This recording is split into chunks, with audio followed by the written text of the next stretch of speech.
Level 1. Limbo. The first level isn't really considerable hell. It's basically Earth, but you can't die, with the only punishment being the knowledge that the current state they're in will be the same for eternity. Dante himself defined it as the place where instead of screaming, there is sighing. It's where unbaptized babies go, and where righteous people who were born before Christ reside, such as Plato and Socrates. Some people actually went from the limbo level to heaven when Jesus died on the cross, since he came down to the limbo and brought them with him. However, they're mostly Old Testament figures like Adam, Abel, Noah, Moses, etc. Julius Caesar is also in the limbo, since Dante was a big fan of ancient Rome, even though he couldn't put him into heaven because he was born before Christ. Minos. Before the first actual level of hell, there is Minos, which is a figure from ancient Greek mythology that judges where people need to go in the underworld based on their actions. Whenever someone comes into contact with him, they can't help but tell the truth. Level 2. Lust.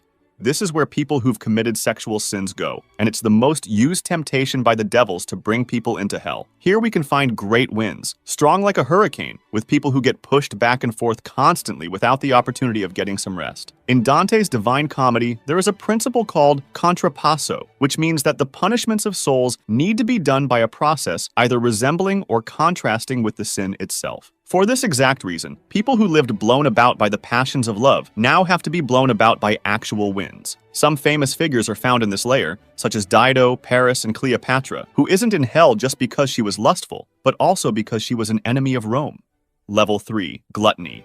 In Level 3, there is a constant pouring of a mixture of rain, sleet, snow, and hail, with people constantly being pelted with ice. It's here that we can also find Cerberus, the three-headed dog from Greek mythology, who runs around and shreds people to pieces. But since they can't die, they either just regenerate and stay in a loop of suffering for eternity, or just lay there forever. This punishment is because, according to the principle of contrapasso, those who always ate are now being eaten. Most of the people here are laying down and playing dead so Cerberus doesn't get to them, and when it tried to go for Dante, Virgil, who is his guide, threw dirt in its three mouths, distracting it. It's at this level that we learn that on Judgment Day, everyone's soul will be reunited with their body and be in a state of perfection. But while perfection sounds good in heaven, in hell, it means perfect suffering.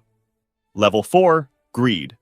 When they first enter Level 4, they see a sea of people constantly running into each other like waves and beating each other with big money bags. In between them, Dante sees some bald people who were commonly friars, so he asks Virgil if they're members of the church. Virgil says that half of them are indeed members of the church, and the other half are just people who fought to hoard wealth on Earth. They are now forced to literally fight for nothing, just as they fought for useless earthly wealth. We also can't find recognizable famous figures here, because their faces have been so disfigured from hundreds of years of fighting that they're unrecognizable. Level 5. Wrath. This one isn't to be confused with violence, as it's just for people who were mean and angry all the time. There is a sea of mud with people constantly trying to push each other down to come out on top, and there are bubbles coming up from the mud, which are actually coming from people underneath screaming and crying. The sullen can also be found in this level, and they lie beneath the sea, eternally gurgling their lamentations. This level has the river Styx, which is also filled with people, and Dante and Virgil take Phlegyas' boat, who is a Greek mythology character that acts as the boatman that takes souls from the 5th layer to the lower circles of hell. While they're getting nearer to their destination, Dante sees a red light, which is the city of Dis. The city of Dis encompasses the 6th through the 9th circles of hell, and it's characterized by its fortified walls and fiery landscape. So, from now on, every level is going to be in the city of Dis. When they get to the gates, some fallen angels appear and tell Dante that he isn't dead yet, and he isn't supposed to go there, so they lock the gates even though Virgil tried to explain that they're on a mission from God. Furthermore, the three Furies come out from the pillars of the gate, covered in blood and snakes, and begin yelling for Medusa, forcing Dante and Virgil to cover their eyes to not become stones and stay there forever. As things are getting bad, an actual heavenly angel comes down from heaven with a huge roar and starts walking across the river Styx. As he's walking, the sea of souls gets pushed to the sides to make room for it. The angel then arrives at the gates, touches them, and they instantly open, revealing the fallen angels hiding cowardly behind them. The angel warns them that Dante and Virgil are really on a mission from God, and that if they were to hinder their journey, they would suffer greatly. Level 6. Heresy. This is the first layer where people are actively sinning against someone else. So from here on, they get active torture and suffering instead of just misery. As they reach level 6, where the heretics reside, they see tombs cut out of rock laid along each other, where people are laying down, constantly being stoked with flames. There are fallen angel guards who make sure everybody's lying down and properly suffering. We can also find King Frederick II here, since he was in the opposite faction of Dante's when there was a war between the Pope and the Emperor. Level 7. Violence. The 7th level is divided into 3 parts: the outer ring for violence against others, the middle ring for violence against themselves, and the inner ring for violence against God. In the first part, the outer ring, we find the river Phlegethon, made of boiling blood, where people are forced to burn for eternity by the centaurs, who guard it and make sure no one gets out. Alexander the Great is here, since he killed a lot of people, and we learn that the river gets deeper the closer the souls are to the middle, with some people being completely buried, and some being able to take their heads out and breathe. In the second part, the middle ring, there's a dark forest filled with dead trees and harpies, which are human-bird amalgamations, flying back and forth. Dante hears lots of screaming, but he can't see anybody, so Virgil tells him to pull off a branch from a tree. When he does so, blood comes out of the tree and it starts screaming. That's because the trees are actually people who committed unalivement, and since they wanted to get rid of their bodies, now they have to spend eternity in something that is not their body. These tree people grow fruits, which are part of their bodies that get eaten by the harpies, causing them great pain. When Judgment Day comes, these trees will have their lifeless bodies hanging from them, making them remember what they have done forever. In the third part, the inner ring, there's a sand pit full of naked people who are screaming the most out of every level yet. That's because there are pieces of fire falling down on the sand, making it scorching hot. Also, if one of the souls gets tired of walking on boiling sand for eternity and it lays down, they would have to stay in that position for 100 years, exposing more of their bodies to the burns. In this layer, we can find Capaneus, who's a giant that's laying there and laughing while saying it isn't that bad. He's doing this because he doesn't want to let the Roman god Jove, who killed him, know that he's suffering. We can also see people who stare at purses all the time, and they're the usurers, those who gave out loans with high interest rates, because they defy God's law that each effort gives a result, since they made no efforts and got lots of results.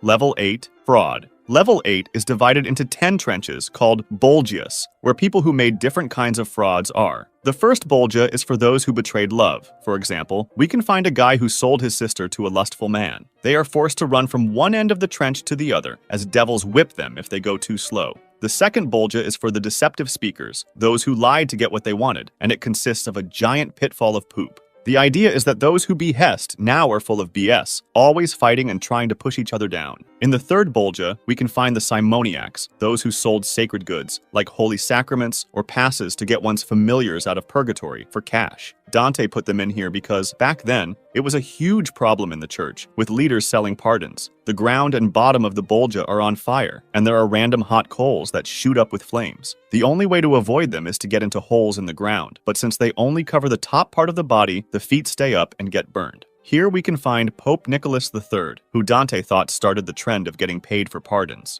The Pope says to Dante that whenever the next Pope comes to take his place, he needs to dig deeper underground to leave room for the successor. The fourth Bolgia is for sorcerers and seers, basically witches, and the only punishment they have is that their heads are twisted backwards, so they have to walk backwards for the rest of eternity. In the fifth Bolgia, the Barators are found, which are people who exchange money for political favors and corruption. They are in a pot of boiling tar, with devils keeping them in with rods. The sixth Bolgia, for the hypocrites, is composed of people with beautiful robes from the outside, but ugly on the inside, and really heavy. The hypocrites are forced to walk with them on for eternity, and there's also a man crucified in the middle of the Bolgia, Caiaphas, the high priest who advised the Pharisees to crucify Jesus. The other robed hypocrites have to step on him with their heavy robes. The seventh Bolgia is for thieves, and there are giant lizard snake things that have stingers that turn people into ash. People run with some sort of snake handcuffs behind their back, being stung into ash and regenerating in an eternal loop. In the eighth Bolgia, we can find evil leaders and counselors, and we can see a long area with little fires that look like fireflies, while in actuality, there are souls underneath them who burn all the time. Since everyone who led others to death with treachery and leadership is here, we can find Ulysses too, since back then, they thought that the world had a limit, and they thought that Ulysses went onto the sea with his crew until the end of the world, where they fell off and died.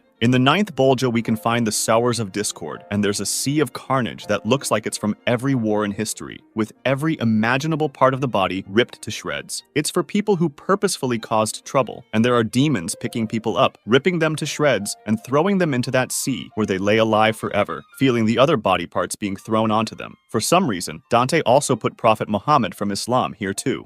In the 10th and last Bolgia, we can find the liars and falsifiers. In a pitch-black scenario, Dante had to cover his ears from the shrieking that he heard. And it's because there's a constant pestilence of illnesses far beyond the ones on Earth, such as people covered in giant scabs that look like fish scales that itch all over their body that once scratched away bleed and grow back. Level 9. Treason. The 9th level, the deepest one, is a frozen lake divided into 4 regions based on who the souls betrayed: kindred and family, country, guests and friends, and God. The heads of the sinners pop out from the frozen lake, and they stay frozen from the neck down forever, with their own tears becoming frozen. The center of this lake is the center of hell itself. Dante encounters Friar Alberigo, who he knew personally and was still alive. So when he asked him how it's possible that he's there while alive, Alberigo told him that if someone commits a really bad sin, his soul goes straight into hell in the 9th level, and the body gets possessed by a demon, which is how demon possessions happen. Alberigo himself invited a friend over and murdered him, thus betraying his trust. As they go towards the center, Dante feels a wind, and once he gets close enough, Virgil explains that it's the wind caused by Lucifer's wings. Lucifer is described as massive, with 3 faces, the one on the right being a dark blackish color, the one in the middle being deep blood red, and the one on the left being a bright burning yellow. From each of these faces, blood and tears pour, running down his body and creating a sort of river. There are only 4 people in this bottom pit of hell. The first is Lucifer, and then there's the 2 on either side of the heads, which are Brutus and Cassius, the 2 members of the Senate who conspired against Caesar. They hang on the left and right sides of Lucifer's heads with their top half hanging out, and they're constantly chewed, with Lucifer reaching up with claws and scratching them for eternity. In the middle head of Lucifer is the most punished man ever, Judas Iscariot, the apostle who betrayed Jesus, facing towards the throat of Lucifer. Dante says he can see his spine and bones as all of his skin has been stripped away. Lucifer got there, at the center of the earth, because when he was cast out of heaven, the lands moved to not touch him, and he got stuck there, shooting a hole through earth.